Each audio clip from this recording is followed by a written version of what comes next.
Oke, aduh, udah pusel banget lagi makanya. Oke, Assalamualaikum warahmatullahi wabarakatuh. Halo, selamat sore semuanya.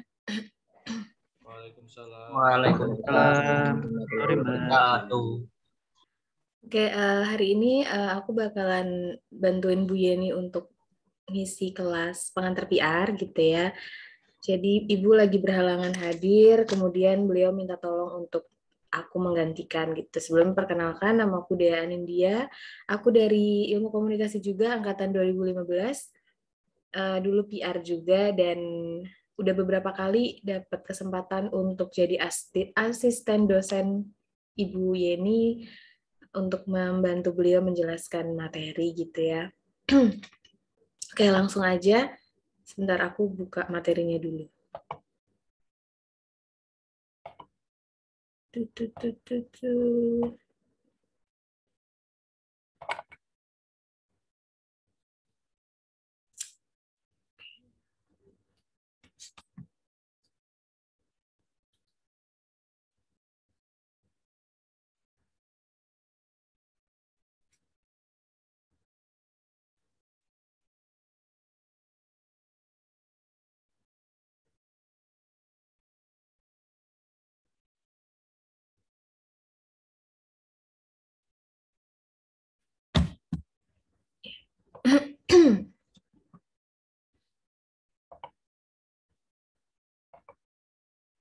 Aku izin share screen.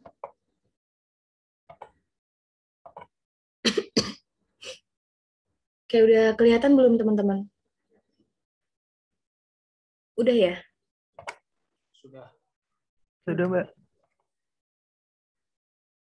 Ini? Udah ya?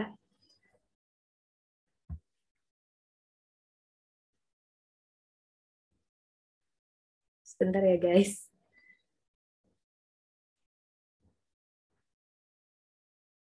Ya, di sini aku mau jelasin tentang peran PR dalam krisis. Jadi mungkin teman-teman udah pernah dapat materi peran PR ya. Tapi di sini lebih spesifik lagi yaitu peran PR dalam krisis. Untuk yang pertama, definisi PR pasti teman-teman udah sering ya mendapatkan materi terkait ini. Jadi di setiap mata kuliah gitu, di setiap topik pembahasan PR itu pasti ada apa itu PR, apa itu fungsinya apa aja gitu ya. Mungkin kita bahas sekilas aja. Di sini PR itu adalah upaya yang disengaja, direncanakan, dan dilakukan terus-menerus untuk membangun, menjaga adanya saling pengertian antar organisasi dengan publiknya.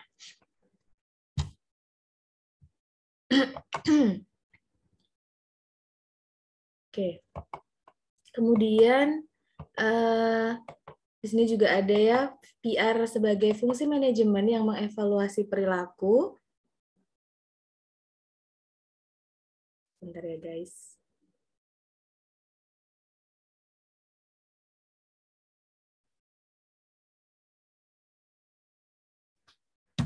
Kemudian PR juga mengidentifikasi kebijakan dan prosedur organisasi dengan interest publik.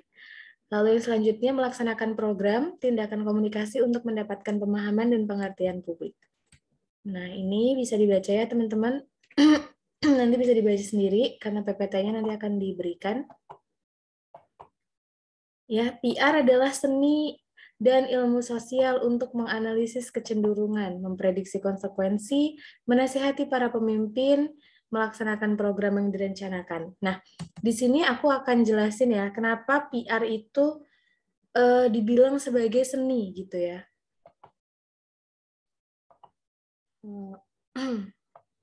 Kayaknya aku mau jadiin salah satu dari kalian jadi co-host ya, biar bisa. Nggak usah deh. Oke. Nah, PR ini seni kenapa sih gitu? Jadi ketika seorang PR gitu melakukan sebuah program atau mengimplementasikan sebuah strategi, dia itu tidak hanya terpaku pada satu ilmu saja gitu. Jadi tidak hanya ilmu komunikasi aja nih yang jadi basicnya mereka. Tapi mereka juga belajar ilmu-ilmu yang sesuai dengan program yang akan mereka kerjakan. Sebagai contoh nih, misalnya ada nih PR, teman-teman jadi PR dari Wardah gitu ya. Nah, PR Wardah ini mau bikin satu kampanye terkait kesetaraan gender misalnya. Yuk Wardah bikin kampanye tentang kesetaraan gender supaya perempuan itu tidak dianggap biasa saja oleh kaum lelaki atau oleh masyarakat gitu. Sehingga di sini ketika teman-teman jadi PR-nya Wardah, berarti secara tidak langsung teman-teman juga harus belajar ilmu terkait kesetaraan gender gitu. Ilmu-ilmu tentang kampanye yang bisa menumbuhkan rasa kebanggaan gitu terhadap seorang perempuan agar mereka tidak minder, itu tuh gimana? Apa sih strateginya seperti apa? Nah, itu harus teman-teman tahu. Kemudian selain menguasai ilmu yang banyak, juga PR itu dibilang seni karena dalam implementasinya kita terkadang tidak sesuai dengan rencana. Gitu ya, misalnya kita udah merencanakan nih, udah benar-benar mateng gitu, tapi ketika di lapangan, oh ternyata ada yang beda. Nah, di situ seni kita bermain. Gimana caranya supaya program kita tetap berjalan sesuai dengan rencana meskipun ada hambatan seperti ini. Di situ seninya bermain. Jadi kayak harus kreatif gitu ya, harus gercep gimana nih caranya gitu. Kemudian bisa memprediksi konsekuensi. Ketika melaksanakan satu program gitu, PR harus bisa melihat lebih jauh gitu ya, konsekuensinya tuh apa. Kalau misalkan aku bikin program tentang kesetaraan gender di Indonesia, konsekuensinya nih apa nih? Gitu, harus di mapping. Oh ternyata di Indonesia ini isu terkait gender itu masih sangat sensitif, sehingga nantinya program kampanye ini bisa menimbulkan konsekuensi A, B, C. Nah, dari situ kalian sudah bisa memitigasi ya, menyiapkan apa namanya satu semacam tameng gitu ya. Jadi nanti kalau misalnya itu terjadi nih, gue udah siap nih, ada nih strateginya gitu. Menasehati para pemimpin ya sudah jelas. Jadi apa yang kalian dapat di lapangan gitu, lalu kalian sampaikan pada pimpinan gitu. Melaksanakan program yang direncanakan dari tindakan yang akan melayani baik organisasi maupun publiknya. Gitu ya. Kemudian gimana nih? Ini dari International Public Relation Association atau IPRA. Ini ya, PR adalah fungsi manajemen, membantu manajemen memberikan penerangan atau tanggapan dalam menghadapi opini publik, lalu menetapkan dan menekankan tanggung jawab, lalu menggunakan penelitian serta teknik komunikasi yang sehat dan etis. Nah, di sini teman-teman itu sebenarnya sangat mudah untuk memahami apa itu arti PR gitu. PR itu sebenarnya cukup simple ya dalam pengertiannya. Banyak banget poin-poin yang kalau itu disebutkan tuh itu udah PR gitu. Seperti apa contohnya? Yang pertama, kalau kalian disuruh menjelaskan apa itu PR, taruh di situ key message tentang organisasi dan publiknya.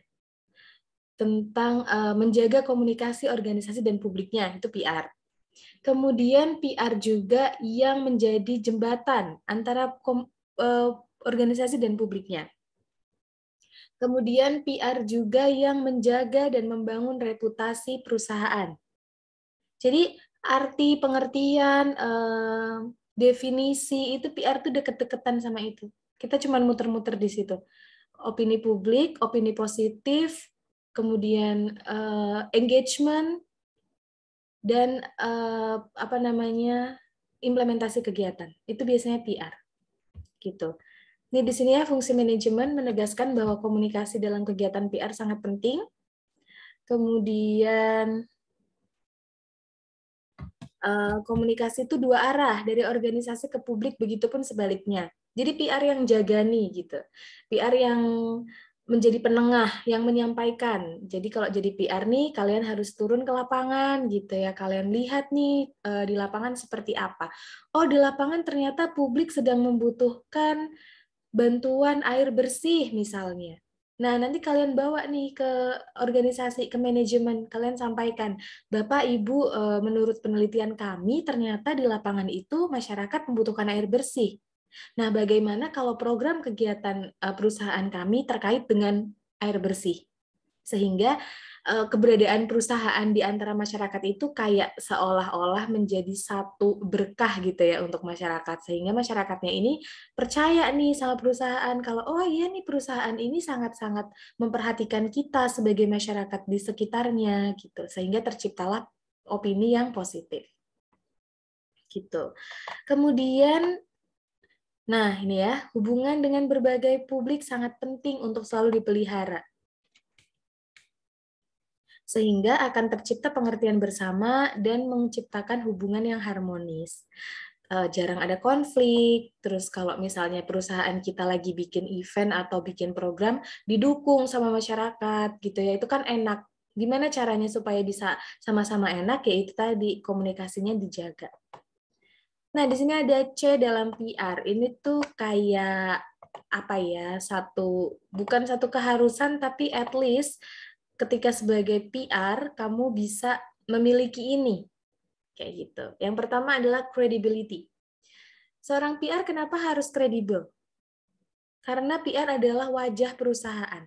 PR adalah orang yang paling pertama banget dicari oleh media dan publik ketika perusahaan kita kolaps atau ketika perusahaan sedang bermasalah.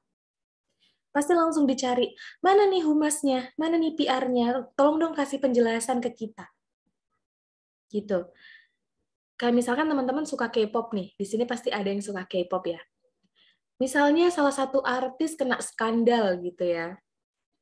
Kena skandal, terus habis itu kalian semua meminta agensi untuk segera memberikan klarifikasi. Nah, itu pasti yang dicari pertama oleh kalian secara tidak langsung adalah PR-nya. Ya, jadi PR-nya tuh selalu dicari 24 jam, sering disalah-salahin gitu ya. Sering dimintain informasi gitu. Jadi harus siap sedia selama 24 jam ketika jadi PR kalau lagi ada krisis. Nah, di situ juga kredibilitas kita sebagai seorang PR itu harus ditunjukkan. Bagaimana sikap kita ketika berada dalam situasi tertekan, bagaimana sikap kita ketika menghadapi sebuah masalah. Ya, kalau kita adalah PR yang kredibel, kita pasti akan bisa mengatasi itu. Begitu ya. Kemudian konteks. PR juga harus bisa memahami atau membaca konteks. Dalam setiap program yang akan dilaksanakan oleh seorang PR, itu PR harus membaca konteksnya ini apa. Jadi maksud konteks di sini adalah ketika teman-teman menghadapi satu situasi gitu ya, dan akan menentukan program yang tepat untuk situasi tersebut, itu harus paham konteksnya. Oh, di sini ternyata konteksnya adalah meningkatkan mutu pendidikan, misalnya. Oke, berarti harus yang berkaitan dengan itu, tidak boleh di luar itu, supaya inline dengan masyarakat. Isi, ya, isi juga tadi isi pesan, setiap program juga harus bisa diterima. Kemudian isi, misalnya kita kalau selain ngomongin program, isi dalam penulisan berita, misalnya press release kita nih, isinya berbobot nggak ya, gitu. Kita juga harus bisa mempunyai satu ability untuk menuliskan sebuah pesan atau menyampaikan sebuah pesan ke dalam melalui sebuah program gitu, sehingga isinya ini harus berbobot. Clarify, ya, jelas. Jadi ketika isinya sudah ada, berbobot, dia juga harus bisa jelas diterima oleh masyarakat. Kemudian continuity, berkesinambungan. Kalau misalnya bikin program atau kita memaintain hubungan itu selalu berkesinambungan, ya, dan konsisten. Next-nya ada ini. Oke, nanti bisa dibaca ya sama teman-teman. Jadi ini PR menurut Ivy. Falsafah ya, di sini falsafah PR ada 4 unsur. Sorry. Nah, yang pertama PR merupakan falsafah manajemen yang bersifat sosial. Kemudian PR merupakan perwujudan falsafah tersebut pada tataran kebijaksanaan. Falsafah manajemen bersifat sosial karena kita yang berhubungan dengan masyarakat gitu ya, yang bertemu dengan sosial gitu-gitu. Sebentar. Lalu PR merupakan perwujudan falsafah tersebut pada tataran kebijaksanaan. Nah, PR ini biasanya diikutsertakan untuk menentukan satu program yang sesuai dengan perusahaan gitu ya, makanya dia bisa masuk ke tataran yang kebijaksanaan. Kemudian, PR merupakan komunikasi dua arah yang menunjang keberhasilan kebijakan itu dengan menjelaskan, menginformasikan, mempertahankan, atau mempromosikan kepada publik sehingga tercipta saling pengertian. Ya, jadi kayak tadi yang aku bilang, PR itu harus selalu memaintain atau menjaga hubungan dengan publiknya. Supaya apa? Supaya publik itu merasa diopeni, merasa bahwa PR-nya sangat mengerti kebutuhan mereka gitu ya. Makanya ketika itu semua sudah berhasil dilakukan oleh PR, maka perusahaan di situ juga akan selalu didukung oleh masyarakat sekitar. Next, PR merupakan satu cara pendekatan untuk menciptakan opini publik, betul. Jadi di sini aku kasih contoh ya, untuk menciptakan satu opini publik, itu caranya itu sangat beragam. Bisa, kita kembali ke yang tadi, bisa sesuaikan dengan konteksnya. Ketika memang permasalahan yang dihadapi oleh masyarakat itu, misalnya krisis air bersih itu tadi, kita bisa menciptakan opini publik melalui kegiatan CSR. Gitu ya. Sorry. Kita bisa menciptakan opini publik melalui kegiatan CSR. Tapi ketika misalnya kita adalah PR sebuah brand yang akan menciptakan atau launching produk baru, nah kita nggak bisa pakai strategi CSR untuk bisa menciptakan opini publik terhadap brand baru kita. Kalau yang namanya brand baru itu berarti harus dibangun dari awal, ya, awareness-nya. Sehingga pendekatan yang sesuai adalah apa? Oke, kita bikin press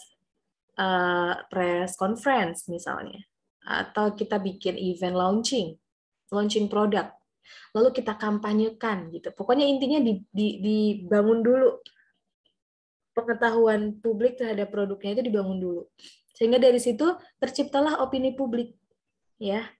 Makanya harus paham tadi konteksnya apa. Nah, jika krisis, apa sih peran PRO? PRO adalah Public Relation Officer. Tapi kalau misalkan aku sendiri itu lebih suka menyebut mahasiswa PR itu adalah Public Relation Practitioner. Karena kalau practitioner tuh terdengar lebih fancy gitu ya, lebih wow, gila anjir practitioner gitu ya. Jadi kalau officer itu kan ya bagus, public relation officer itu memang sebutannya itu, tapi yang lebih bagus, lebih terdengar sangat mewah gitu adalah public relation practitioner. Lalu apa sih yang dikerjakan oleh si public relation ini ketika krisis? Ya, ini dia. Yang pertama, dia bekerja sebagai mediator. PR ini menjadi mediator itu ketika ada satu hubungan yang kurang baik antara publik dengan organisasi. Sebagai contoh, ketika ada kasus penggusuran lahan untuk NYIA, ya teman-teman pasti tahu dong beritanya seramai apa ya, banyak yang demo, banyak yang menuntut ini, menuntut itu, gitu kan. Nah, di situ PR bekerja sebagai mediator. Jadi PR deketin dulu nih masyarakatnya. Dideketin masyarakatnya, kemudian ditanya, ada apa ya sebenarnya gitu ya? Apa ya yang terjadi sehingga bisa demo ini tuh apa? Penyebabnya itu apa? Kemudian ketika sudah dibawa nih hasil kalian bertanya-tanya atau research ke masyarakat, kalian bawa ke atasan. Nih loh, begini. Keadaan di masyarakat itu ini yang membuat mereka demo. Oke, setelah itu PR akan bekerja sama dengan tim manajemen untuk merumuskan satu formula supaya masyarakat ini tuh tenang gitu. Ya. Apa yang dilakukan masyarakat? Apa yang harus dilakukan oleh perusahaan? Gitu. Nah, setelah udah baru kita bawa ke masyarakat gitu ya, dimediasi. Yuk ketemu yuk antara masyarakat dan atasan, manajemen dari perusahaan. Gitu ya. Kemudian, aku ganti. Nah, kemudian di sini selain memediasi tadi, kita juga harus melakukan lobbying. Jadi ketika misalnya udah ketemu masyarakat dan pemerintah udah ketemu, masyarakat dan perusahaan udah ketemu gitu ya, udah memiliki satu program yang bisa membuat masyarakat itu ibaratnya diam gitu ya, enggak rame lagi, enggak protes lagi. Itu, nah, itu biasanya ketika sudah ketemu ya, masyarakat PR-nya akan mengadakan satu lobby terhadap masyarakat dan perusahaannya gitu ya. Jadi misalnya nih mau ada program, sebentar ya teman-teman.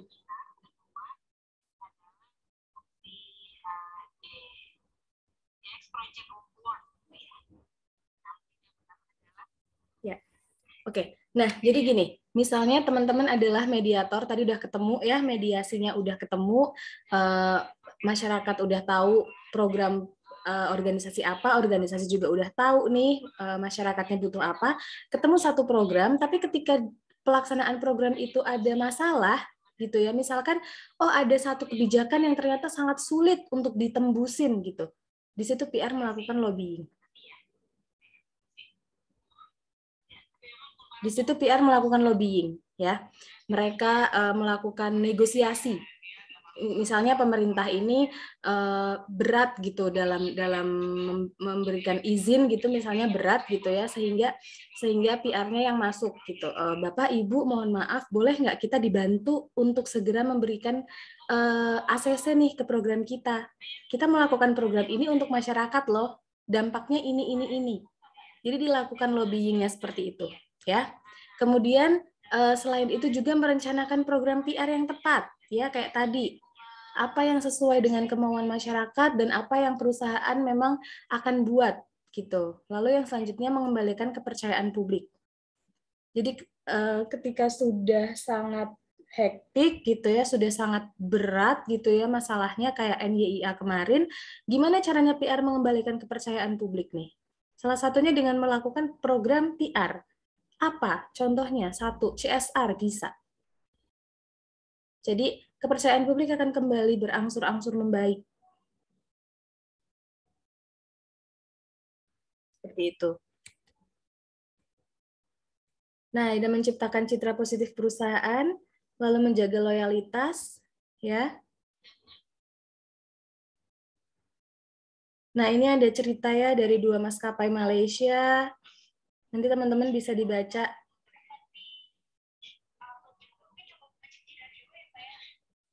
Bisa dibaca ya, teman-teman. Ini ada pesawat jatuh gitu ya.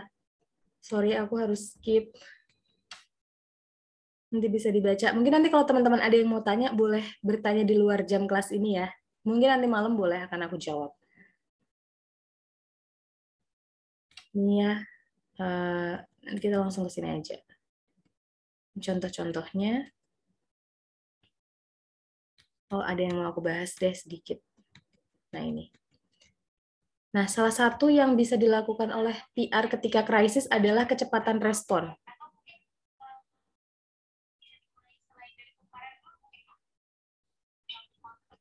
Nah, jadi PR itu harus bisa merespon dengan cepat, gitu ya teman-teman.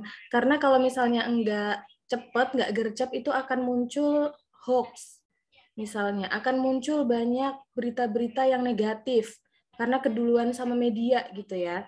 Jadi harus cepat, 24 jam. Ini bisa dibaca ya teman-teman. Lalu,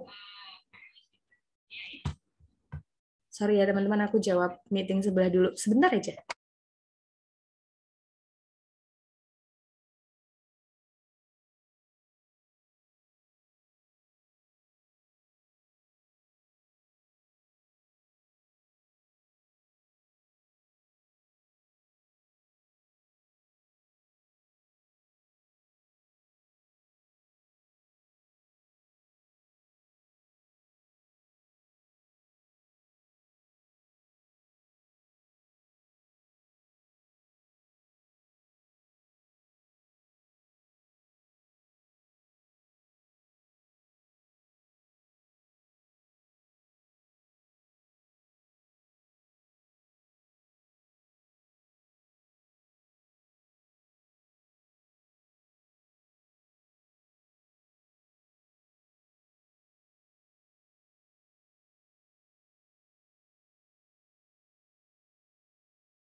Oke, sorry ya teman-teman. Jadi aku memang tiba-tiba ada meeting, padahal tadinya nggak ada jadwalnya gitu. Jadi sekarang maaf banget. Oke ya, kita next. Di sini ada pemanfaatan media. Nah, pemanfaatan media ini tuh teman-teman harus bisa memanfaatkan media sosial untuk klarifikasi misalnya, atau untuk konfirmasi, atau untuk menjelaskan informasi sebenarnya krisis ini terjadinya karena apa gitu ya. Kemudian di sini ada pemanfaatan media juga yang lain. Jadi salah satu hal yang luar biasa dari tim maskapai adalah merubah semua tampilan digitalnya menjadi lebih gelap. Itu tandanya berduka gitu ya. Jadi bentuk bentuk simpati dari perusahaan kepada anggota keluarga. Nih ya. Nih ya, ada simpati dan empati. Bagi para praktisi manajemen krisis, isi pernyataan sangat penting. Jadi jangan lupa kita terus update gitu ya ke keluarga korban seperti itu. Dan komitmen ya kan tadi seperti aku bilang, pokoknya kalau ada krisis misalnya kayak gini kecelakaan yang kita utamakan adalah keluarga korban. Gitu. Nah, ini 6 langkah komunikasinya. Yang pertama, AirAsia dengan cekatan mampu mengelola reaksi pertama mereka dengan sangat baik. Jadi CEO-nya yang diturunkan gitu ya. CEO-nya yang langsung turun, itu berarti menunjukkan bahwa kredibel gitu. Kemudian yang kedua, informasi yang disampaikan sang CEO itu fokus, tidak melebar.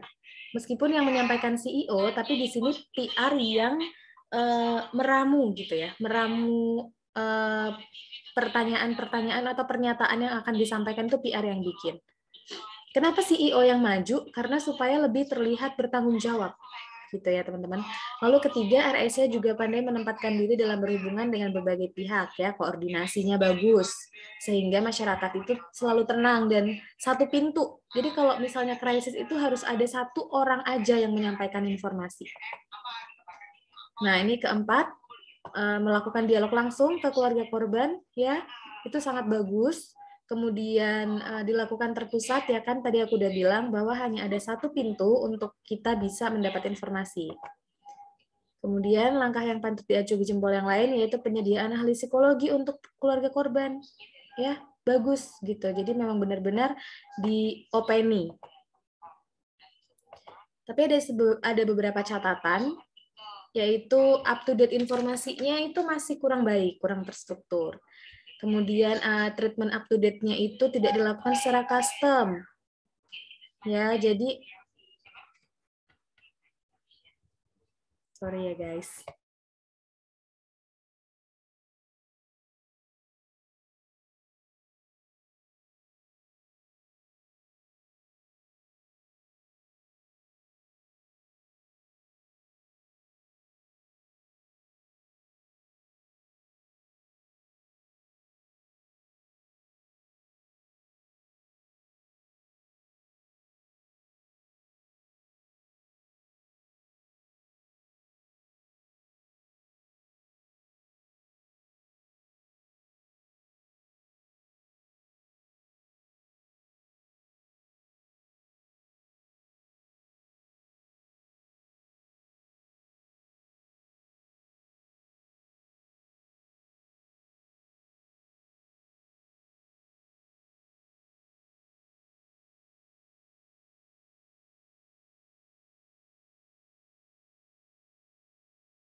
Oke, teman-teman, minta maaf lagi kita kembali. Masih aman ya ini share screen-nya. Nah, di sini ada beberapa catatan komunikasi untuk AirAsia. Yang pertama tadi ya, adanya kesalahan soal up-to-date informasi, kemudian treatment-nya juga yang dilakukan tuh kurang bagus gitu ya, kemudian tidak adanya one voice. Jadi kan yang aku selalu bilang tadi, kalau misalnya lagi ada krisis itu harus satu pintu gitu ya, supaya publik tuh nggak bingung. Lalu yang catatan keempat, body language para narasumber atau spoken person pada saat press conference tidak menunjukkan empati. Nah, PR tuh bahkan memperhatikan itu gitu. Gesture, terus habis itu pemilihan kata itu sangat-sangat diperhatikan sekali agar tidak menyinggung perasaan. Apalagi dalam keadaan krisis ya, teman-teman. Nah, yang kelima, pada saat press conference tidak ada penerjemah. Padahal kan di situ ada banyak sekali yang nonton ya, ada beberapa keluarga juga yang dari asing gitu ya, dari luar yang mungkin tidak bisa fasih bahasa Indonesianya. Nah, itu kurang diperhatikan oleh AirAsia sehingga itu jadi satu catatan supaya bisa lebih diperbaiki. Oke, ini perbedaan stakeholder dan publik ya. Ini bisa dibaca di sini teman-teman. Oke. Oke, udah selesai. Aduh, aku sangat-sangat minta maaf banget ya tadi kalau kita terpotong-potong. Monggo yuk, boleh sesi diskusi sebentar. Mungkin ada yang mau ditanyakan dulu.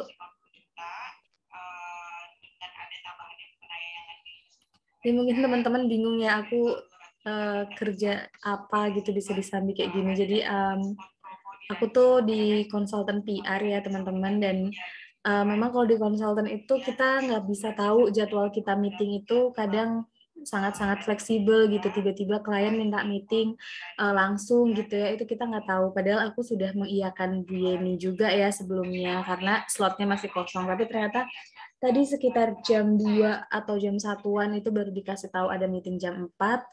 Dan ya, beginilah jadinya nyambi-nyambi. Jadi mohon maaf sekali ya teman-teman ya. Ya boleh kalau yang mau bertanya, silakan.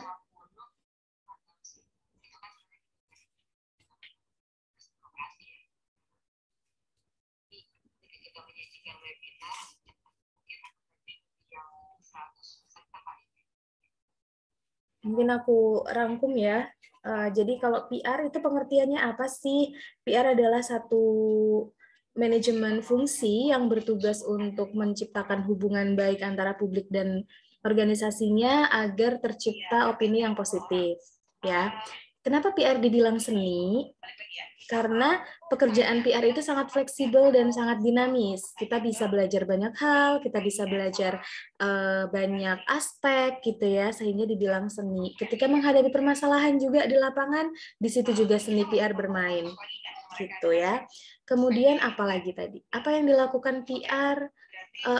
C dalam PR. Apa aja? Ada credibility, ada clarify, ada content, ada konteks, ada continuity ya. Teman-teman harus bisa aplikasikan. At least teman-teman bisa punya hal-hal itu dalam diri teman-teman dari sekarang.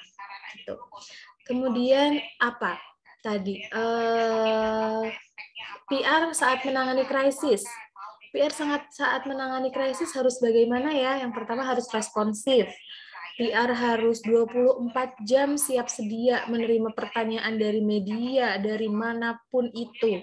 Cukup PR-nya aja yang menyampaikan informasi. Jangan sampai ada orang lain yang menyampaikan informasi yang nantinya akan membuat publik itu bingung. Ya, kemudian selain itu PR juga yang menyiapkan semua bentuk komunikasi untuk eksternal dan internal. Apa aja yang harus dikatakan, apa aja yang harus disampaikan, apa aja yang boleh, apa aja yang tidak boleh, itu PR yang merumuskan. PR juga yang memilih siapa yang berhak berbicara, misalnya apakah PR-nya sendiri atau CEO-nya. Gimana Mbak untuk melihat bagusan PR atau CEO dilihat dari besar kecilnya krisis yang terjadi, gitu ya. Kemudian setelah responsif harus bisa memanfaatkan media. Media-media yang sekarang dimanfaatkan untuk menyampaikan informasi. Media yang ada sekarang disampaikan untuk klarifikasi. Nah, dari media itu juga bisa dibangun bisa dibangun simpati publik. Ya, di situ seni PR juga bermain nih. Gitu ya. Gimana caranya supaya ketika orang ngeklik sosial media kita bisa tercermin bahwa kita sedang berduka. Oh, oke, kita buat semua layout menjadi gelap. Nah, publik akan simpati. Akan tergambar betapa perusahaan ini juga menyesal atau bersedih, berduka atas musibah yang terjadi. Begitu. Kemudian PR juga harus bisa memberikan keterangan yang jelas. Gitu. Ya. Oke, mungkin itu yang bisa aku rangkum sebenarnya inti dari kuliah kita hari ini tuh itu. Ya. Boleh teman-teman yuk yang mau bertanya silakan, sangat diperbolehkan kita diskusi sebentar sampai jam 5 mungkin.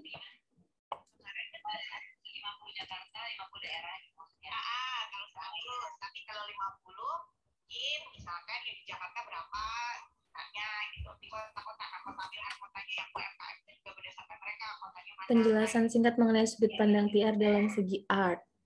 Oke.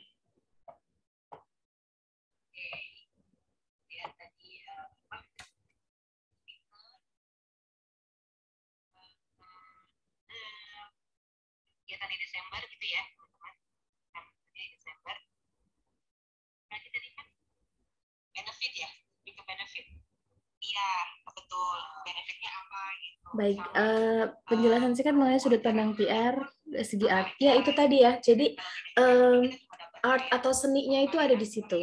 Seni itu kan menggabungkan beberapa aspek untuk menjadi satu dan itu tuh indah gitu kan. Aku bukan orang seni, tapi sepengetahuan aku seperti itu. Jadi ketika kalian jadi seorang PR, kalian juga harus bisa menggabungkan aspek-aspek itu gitu. Misalnya yang pertama kalian lihat mau bikin program nih ya, kalian sentuh sisi kemanusiaan atau sisi kemanusiaannya. Berarti kalian harus bisa masukkan ke dalam program kalian itu yang kira-kira bisa menyentuh sisi kemanusiaan publiknya. Ya, aspek kemanusiaannya dimasukin. Selain itu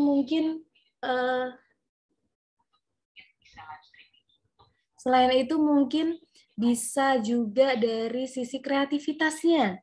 Ya, seni kan adalah sesuatu yang indah dilihat, yang bisa dinikmati gitu ya. Sehingga di sini sisi PR dalam seninya adalah di situ. Menciptakan satu program yang menggabungkan berbagai aspek untuk bisa disajikan ke masyarakat dan dinikmati dan bermanfaat.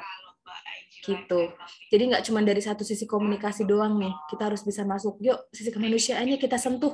Oke, kita bikin satu video yang sedikit mengharukan gitu. Atau enggak, oke kita bikin satu ini yuk webinar tentang apa yang menyentuh sisi ketulusan manusia atau yang menyentuh sisi kehidupan manusia gitu, dimasukkan ke dalam satu program. Jadi di situ ya, artnya, seninya tuh di situ. Gimana cara kita bisa menentukan seni apa yang kita pakai nih? Ya kita riset. Kita perhatikan dulu target audiens kita itu seperti apa kebutuhannya. Baru dari situ kita combine ilmu komunikasi dan ilmu yang dibutuhkan oleh kita untuk menciptakan program ke masyarakat itu kita combine. Gitu. Jadi bisa dinikmati oleh masyarakat, bisa menjadi satu seni yang indah yang bisa dinikmati dan bermanfaat. Gitu ya. Semoga bisa cukup menjawab. Jadi intinya kita mengkombinasikan berbagai sudut ya, nggak hanya satu ilmu aja, tapi berbagai ilmu, berbagai aspek kehidupan dijadikan satu agar bisa dinikmati masyarakat. Thank you, Ajun. Pertanyaannya.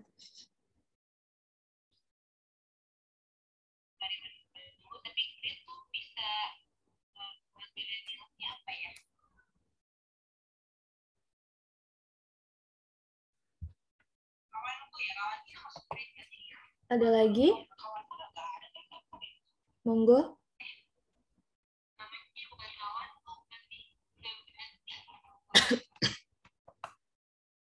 Jadi PR bisa dibilang ujung tombak perusahaan. Apakah? Oke, betul ya. PR itu ujung tombak dan garda terdepan dari sebuah perusahaan. Betul, karena PR yang bertanggung jawab untuk mengkomunikasikan pesan perusahaan ke publik, begitupun sebaliknya. Apakah semua perusahaan perlu PR? Menurut aku, semua perusahaan perlu PR, tapi tidak semua perusahaan punya PR. Jadi ada beberapa perusahaan yang memang sengaja menyewa jasa agensi PR, itu ada. Tapi untuk semua perusahaan butuh PR, itu menurut aku butuh ya, karena kan PR hubungannya dengan hubungan ke masyarakat gitu ya, komunikasi ke masyarakat, menciptakan opini positif, itu yang dilakukan oleh PR. Jadi menurut aku semua perusahaan itu sangat perlu PR. Karena untuk masyarakat bisa percaya terhadap satu brand, itu pasti ada satu alasan tersendiri yang positif terhadap brand tersebut, ya kan? Misalnya kayak, aku percaya kok kalau pakai Wardah ini bagus aja karena selama ini Wardah track record-nya selalu oke. Kegiatan-kegiatannya selalu bermanfaat untuk masyarakat. Produknya sangat bagus. Itu siapa yang bikin? PR. Makanya semua perusahaan perlu PR. Begitu.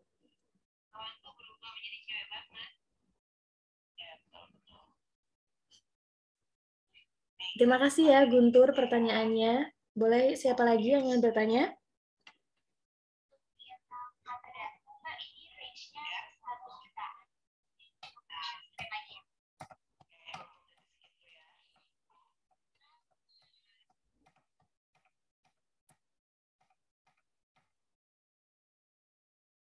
Ya, sama-sama.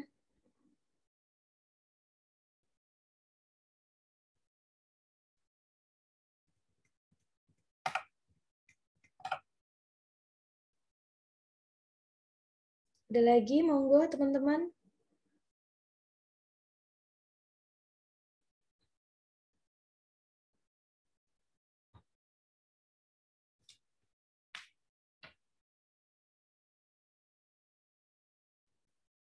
Nanti di jam 5 aku juga masih ada meeting lagi, jadi emang cukup luar biasa hari ini.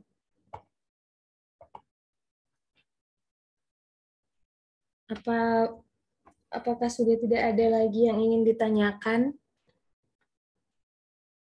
dari teman-teman semua? Halo? Nggak ada kayaknya, Kak. Udah cukup. Oke, berarti nanti materinya bisa di-share sama Bu Yeni ya. Materinya di-share sama Bu Yeni dan teman-teman bisa aksen juga di My Class. Oke, terima kasih banyak ya teman-teman. Aku sangat-sangat mohon maaf banget kalau banyak sekali kurangnya. Nanti teman-teman boleh japri aku aja ya. Ada beberapa juga tuh teman-teman dari kelas sebelumnya yang PC-PC nanyain tugas kalian. Yang nanyain tugas PR ya, karena lagi ada tugas kan dari Bu Yeni. Nah itu feel free to share with me ya, aku bakalan bantu sebisa aku, tapi mohon maaf kalau ngebalesnya mungkin agak malam gitu ya. Tapi pasti aku jawab, pasti aku bantu gitu, karena emang ya aku suka aja gitu bantuin teman-teman yang mau belajar gitu ya. Jadi nggak masalah, nanti kalian boleh chat aku aja. Kalau misalnya ada yang mau dibutuhkan, ada yang perlu ditanyakan, boleh PC aja ya teman-teman. Kelasnya aku akhiri di sini. Terima kasih banyak. Mohon maaf lagi kalau ada yang tadi kurang-kurang.